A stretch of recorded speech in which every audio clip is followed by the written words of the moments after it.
नमस्कार, मी स्वप्नील बनारस आहे, Anvika organic innovation private limited प्रतिनिधी. आणि आज आपण हर्षल भाऊ शिरभाते यांच्या शेतामध्ये आलेलो आहे. आता बाकी माहिती हर्षल भाऊ शिरभाते देतील. काय तुमचं पूर्ण नाव? हर्षल शिरभाते, राहणार जामगाव, तालुका नांदगाव, खंडेश्वर, जिल्हा अमरावती. आता तुम्ही ह्या सोयाबीनला काय काय वापरलं आता तुम्ही सांगा. पेरणी सोबत सुपर फॉस्फेट वापरलं, त्याच्यासोबत मॅजिक 7-in-1 दिलं. मॅजिक 7-in-1 काय रिझल्ट वाटतं तुम्हाला? मॅजिक 7-in-1 रिझल्ट असे होते की सोयाबीन जर्मिनेशन 100% झालं आणि झाड असं ब्रँचिंग करत वाढत आलं, झाकत आलं, एकदम म्हणजे उभं नाही वाढलं, ब्रँचिंग केले चांगले. म्हणजे तुम्ही त्या प्रॉडक्ट पासून समाधानी आहे? हो, 7-in-1 ते काय झालं होतं, आपण तूर 15-20 दिवस उशिरा लावली. पहिले सोयाबीन पेरलं, त्याच्यानंतर बेड पाडली होती तुरीसाठी, तर ती तूर काही कारणानं उशिरा लावण्यात आली 15-16 दिवसानं.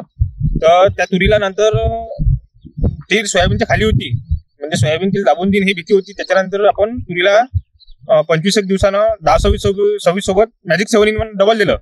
आताची कंडिशन हे आहे का बा लोकांच्या तुरी सोयाबीनच्या पेरणीच्या आहे, पण आपली 15 दिवस उशिरा असून आता सोयाबीन म्हणजे सोयाबीनच्या बरोबर ते बरोबरीत आली, चांगली जमली आता, एक नंबर. आणि आता याच्यावर तुम्ही स्प्रे कोणता घेतला? स्प्रे आपण सोयाबीनवर 35व्या दिवशी घेतला. आता 8 दिवस झाले स्प्रे घेऊन. तर त्याच्यावर अळी भरपूर होती, सोयाबीनची वाढ कमी होती आणि फ्लॉवरिंग स्टेज जेमतेम सुरुवात व्हायची होती. त्याच्यात आपण स्प्रे घेतला, एक राफेल घेतला, टॉनिक घेतलं मोर म्हणून, एक गोल्ड ड्रॉप घेतलं मायक्रोन्यूट्रंट, आणि एक घेतलं लिपमार्क घेतलं बुरशीनाशक म्हणून. ते मारल्यानंतर तुम्हाला रिझल्ट कोणत्या दिवशी वाटला? रिझल्ट तिसऱ्या दिवशी दिसला मारल्यावर. दुसऱ्या दिवशी पाणी आलं होतं, तिसऱ्या दिवशी शेतात आलो तेव्हा रिझल्ट दिसला. पाणी लांबले चांगले आणि अळी पूर्ण गेली आणि फ्लॉवरिंग एक नंबर सुटली. आता एक तुम्ही फ्लॉवरिंग पाहू शकता असं झाडाला, आणि कन्व्हर्शन पण चांगलं झालं. कन्व्हर्शन चालू झालं आता जेमतेम. आणि तो तिकडचा प्लॉट जो आहे आपला, तो प्लॉट वाढलाच नव्हता. तो म्हणजे तो सोयाबीन फक्त पेरणीचा एकाच दिवसाचा फरक आहे, पण तो वाढलाच नाही. पाण्याचा खंड पडला होता म्हणून त्याची हाईट एकदम कमी होती, पण फवाऱ्या मारल्यावर ते पूर्ण झाकला. आता तोही चांगला फ्लॉवरिंगवर सुटला.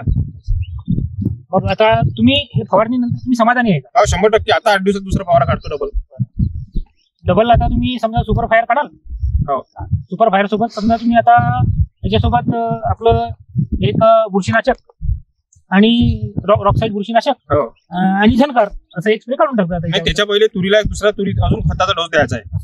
ते तुमच्या कंपनीची 12-in-1 बॅग आहे. बरं, ते द्यायची आता. ठीक आहे. तर बाकी शेतकऱ्यांना काय सांगू इच्छितो तुम्ही? नाही, 100% अन्विकाचे प्रोडक्ट एक नंबर आहे. आमची भेट जटेश्वर कृषी केंद्र लोणी टाकळी इथं बियाणं घ्यायसाठी गेलो होतो. त्यावेळेस साहेबाची भेट झाली, बनारसी साहेबाची. मग त्याने माहिती सांगितली होती, तर मग त्याच्याच मार्गदर्शनाखाली ते 7-in-1 बॅग घेतली.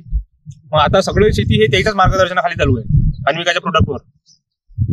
ठीक आहे, धन्यवाद.